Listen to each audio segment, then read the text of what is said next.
ঠাকুরের আতুল চরণে প্রণাম জানিয়ে, আরাধ্য জগৎজননী বড় মায়ের আতুল চরণে প্রণাম জানিয়ে, পরম পূজ্য পাদ বরদার চরণে প্রণাম জানিয়ে, পূজনীয় আচার্য দেবের চরণে প্রণাম জানিয়ে সকলকে আমার আনন্দিত জয়গুরু বলে আলোচনা প্রসঙ্গে প্রথম খণ্ডে ৩০শে ফাল্গুন ১৩৪৭ সাল শুক্রবার শ্রী শ্রী ঠাকুর মাতৃমন্দিরের পেছনে বসেছেন। কেষ্টদা এসে দাঁড়ালেন। আরও অনেকেই ছিলেন। কথা উঠল, দারিদ্র ব্যাধিগ্রস্তদের কেমন করে শোধরানো যায়। শ্রী শ্রী ঠাকুর বললেন, তাদের জন্য আলাদা রকমের স্কুল করা লাগে। তার নাম দিতে হয় দরিদ্র ব্যাধি সংশোধনী শিক্ষাগার। সেখানে তাদের বাস্তব কাজের মধ্যে দিয়ে শিক্ষিত করে তুলতে হয়। ধরুন, ২০০ বিঘে জমি থাকলে সেখানে কৃষি শিক্ষার ব্যবস্থা থাকলে, ছোটোখাটো কারখানা থাকলো, শিল্প সংস্থা থাকলো, ল্যাবরেটরি থাকলো, সেখানে হাতে কলমে কাজ করলো। এমনতর স্কুলে শিক্ষক চায় খুব পাকা ধরনের। তারা হবে ইষ্টপ্রাণ, চরিত্রবান, কর্মমুখ, আশা ভরসার উদ্দীপনাময়। তারা নিজেরা কাজ করবে, সঙ্গে সঙ্গে ছাত্রদেরও কাজে অনুরক্ত করে তুলবে।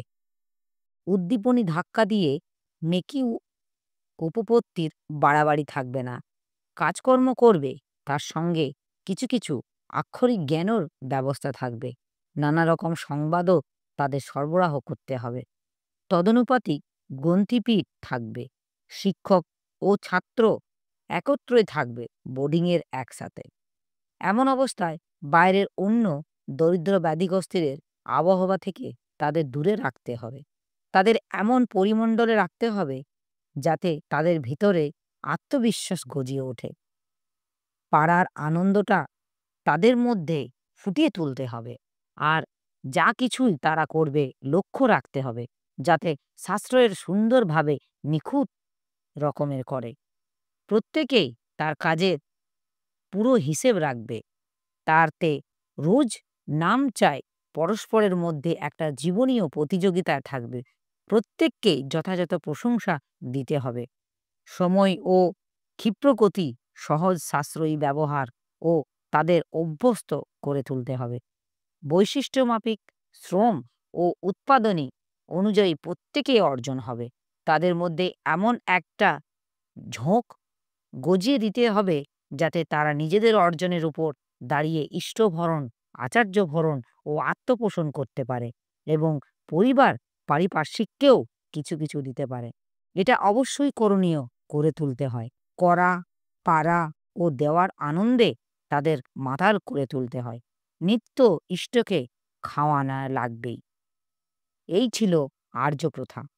এই যে সমস্ত হীনমনত্ব ও দরিদ্র ব্যাধির গোড়া মেরে মানুষকে অনুরক্ত, কর্মঠ এবং উৎসাহদীপ্ত ও যোগ্য করে তুলত। এই জন্যই কথা আছে, গুরুকে কেবল দেবী, গুরুর কাছ থেকে অর্থানি নেবে না, এমনকি নিজের অভাব অভিযোগের কথাও জানাবে না, এমনতরভাবে যাতে তার সাহায্য করার আগ্রহ আসতে পারে। গন্তব্যবিহীন হয়ে নিতান্তই যদি তাকে বলতে হয় তখন বলবে, যখন তুমি একান্তই অপারগ বাস্তবভাবে। কিন্তু তার প্রত্যেকটি চাহিদা সর্বপ্রচেষ্টার পরিপূরক করতে চেষ্টা করবে। দরিদ্র ব্যাধি, হীনমন্যতা, মানসিক ও শারীরিক আলস্য যাতে মানব চরিত্রে কানাচেও ঢুকতে না পারে, তার জন্য এক একটা কঠোর রক্ষা কবচ। গুরুর কাছ থেকে সুযোগ সুবিধা, সাহায্য নেওয়ার বুদ্ধি যত বাড়ে, তাকে পরিপূরণের ধান্দাটাও ততটা ঢিলে হয়ে আসে। অথচ তৎপরিপূরণই সক্রিয় সম্বেগটাই মানুষের উন্নতি ও কৃতকার্যতার নিয়ামক। রাত্রে শ্রী ঠাকুর বাদের ধারে তাসুতে বসে আছেন। পদ্মাচ্চরে দিগন্ত জুড়ে রাতের স্তব্ধতা থমথম করছে। আশ্রমভূমি কোলাহল শূন্য। শান্ত দিনের কর্মব্যস্ততার পর অনেকেই স্ব স্ব ধ্যান মন্দিরে ধ্যানরত।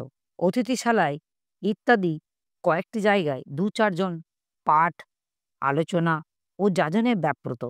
মাঝে মাঝে পল্লীর দূর ঝোপ জঙ্গল থেকে শেয়ালের ডাক এসে সকলকে সচেতন করে তুলছিল।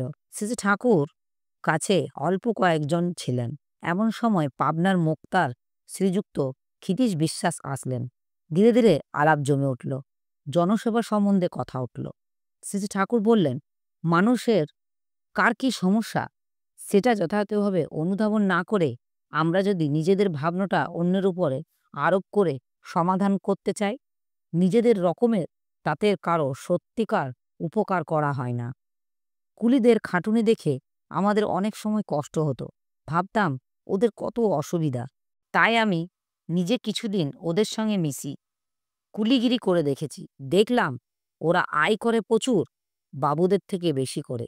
তাছাড়া ওরা বেশি সুখী। মার্জিত উন্নত ধরনের জীবনযাপনের চাহিদাও বালার ওদের নেই। খেয়ে দেয়ে স্ফূর্তি করে স্থূলভাবে জীবন কাটিয়ে দিতে পারলেই খুশি। আমরা ওদের যা সমস্যা বলে মনে করি সেসব ওদের সমস্যা নয়। অথচ আমাদের কল্পিত ধারণা নিয়ে আমরাও ওদের জন্য কত হইচই করি, আন্দোলন করি। এত আন্দোলন আমরা করি, কিন্তু মূল আন্দোলনটা করি না। আমার মনে হয় বর্ণাশ্রম যদি ঠিকভাবে জাগিয়ে তোলা যায়, তবে অনেক কিছু গোল চুকে যাবে। বর্ণাশ্রমের মধ্যে বেকার সমস্যা বলে জিনিস ছিল না, তাতে বৃত্তিহরণ ছিল মহাপাপ।